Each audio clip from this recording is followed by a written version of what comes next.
Welcome to English IXL's iLesson on 21 Creative Writing Techniques. In order for you to skillfully craft the story, you will need to learn various writing techniques.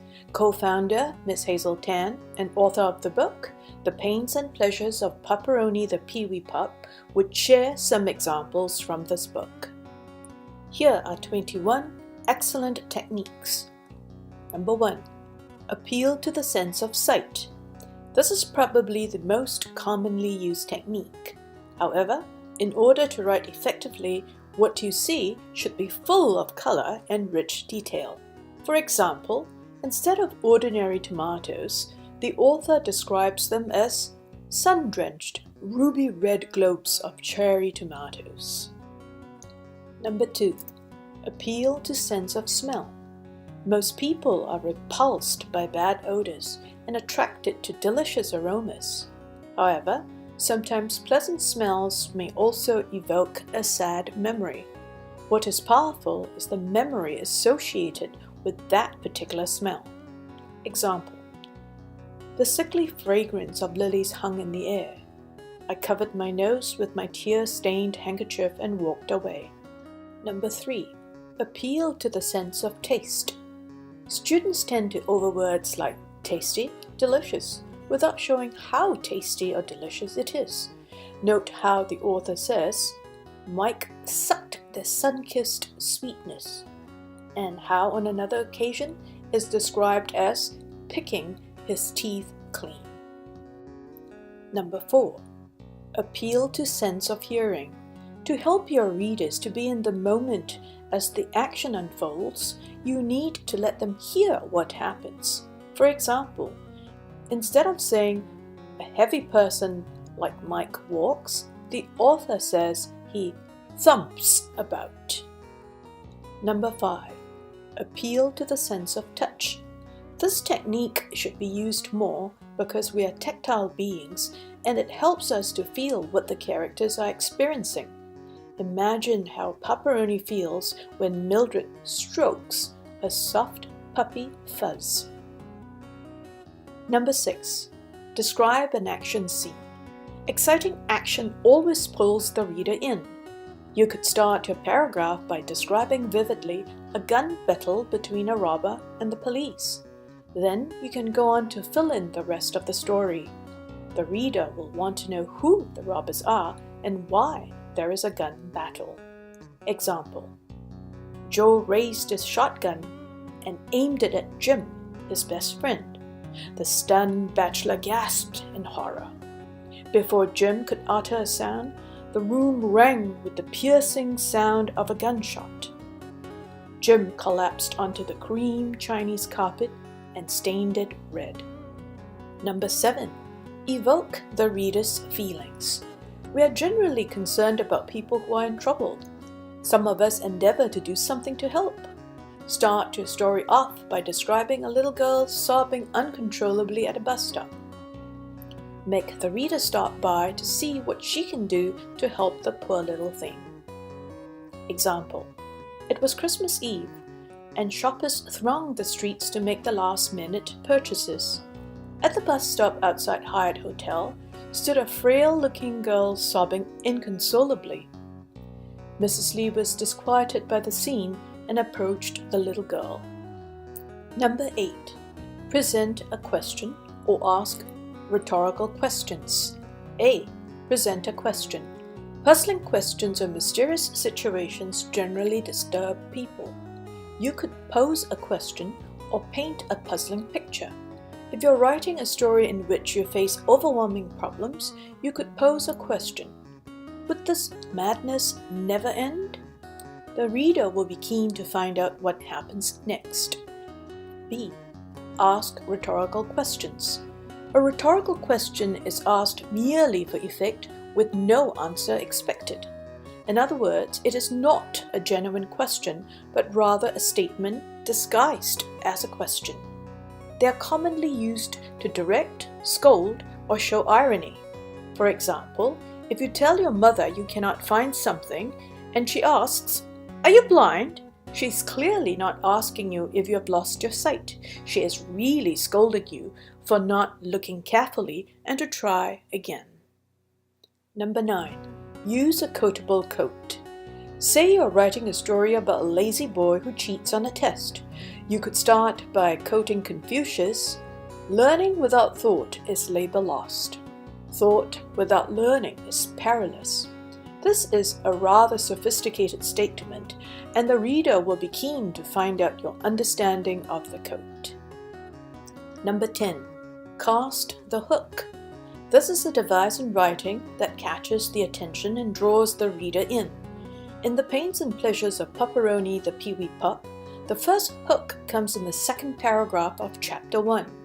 In this paragraph, it shows how the weak little puppy is being bullied by his biggest siblings and then throws the hook of being the runt.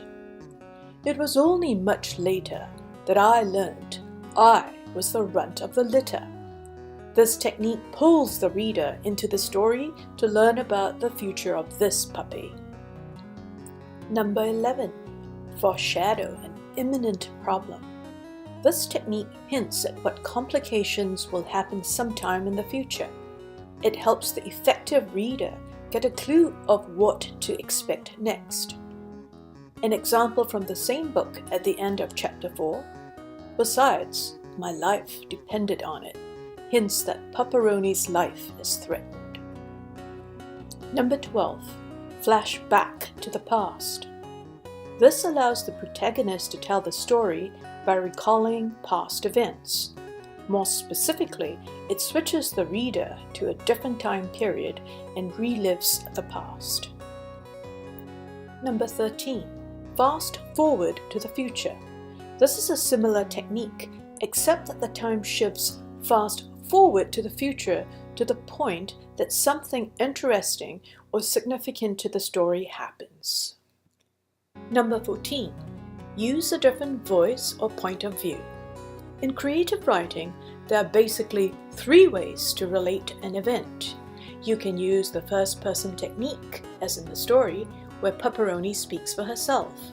You can also write from the second or third person's viewpoint. This means that a second person, say Hong, can tell the story about Pupperoni. Or you can tell the story from an observer's point of view. The writer does not have to appear in the story at all, but can choose to do so as the narrator. For example, the narrator's voice is quite clear in Chapter 7, where Mike's and Mildred's history and characters are described. The purpose of using the narrator's voice is to provide some information to the reader that may be hidden to the characters in the story. Number 15. Use alliteration.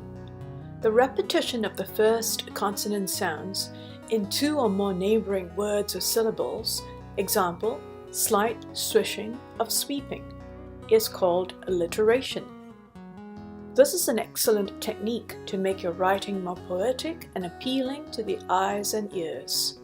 Note this technique is peppered throughout The Pains and Pleasures of Pupperoni the Pee-wee Pup. Number 16. Use direct speech. In direct speech, you record exactly what a character says in the story and put the speech in inverted commas.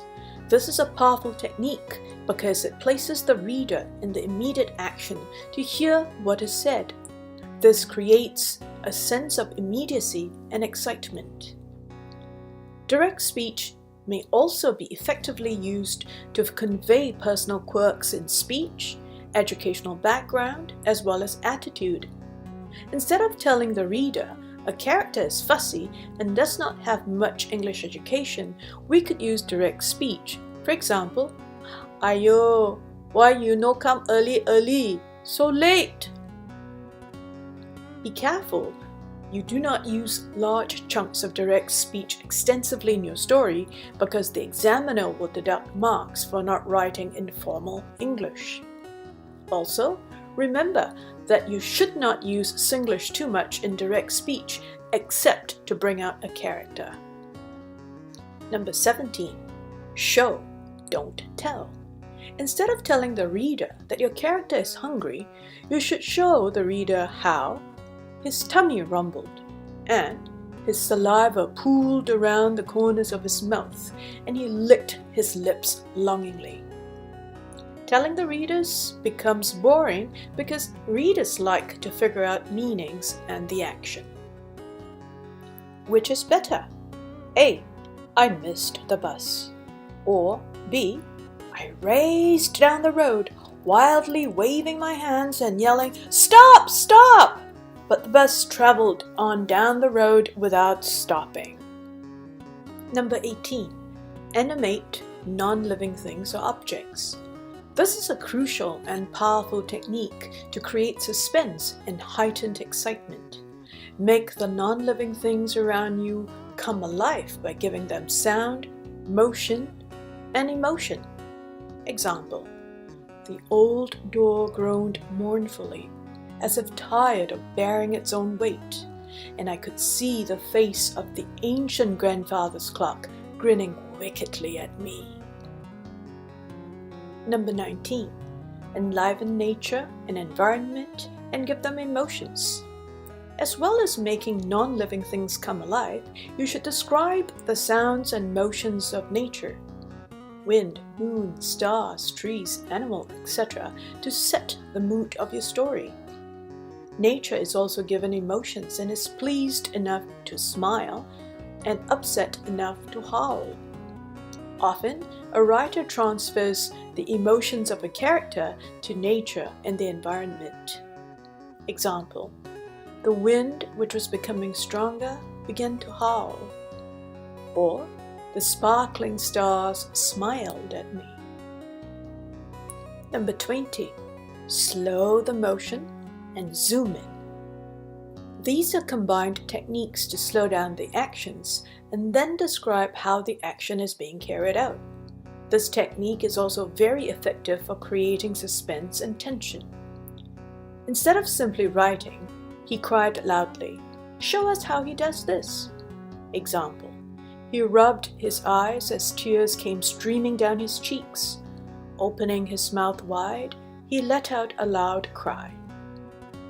At the same time, combine this with the zoom lens technique of focusing on the thing or person that performs the action. Example: he rubbed his red, bloodshot eyes with his dirty fists. Angry hot tears came streaming down his chocolate-smudged cheeks. Opening his big mouth wide, he let out a loud cry. Number 21. Use of figurative language.